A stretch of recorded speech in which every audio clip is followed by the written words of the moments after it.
হবে এই কুচিটা আপনারা এরকম করে বসিয়ে নেবেন।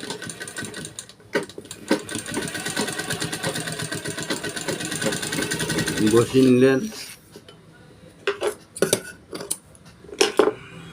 দিয়ে পরে এর উপরে একটা চাপ সেলাই দেবেন।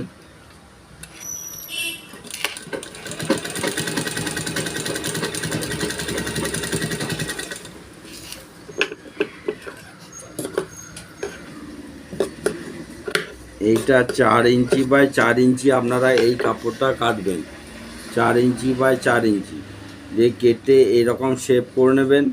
করে পরে এই কুচিটাকে আপনারা বসাবেন, কুচি আগে তৈরি করে নেবেন। করে নিয়ে পরে কুচিটাকে সোজা দিকে বসাবেন, কাপড়ের সোজা দিকে বসাবেন।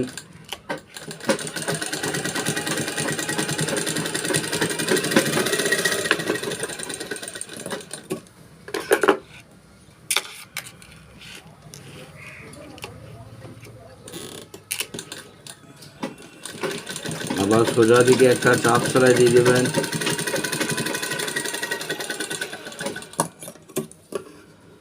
শর্ট কর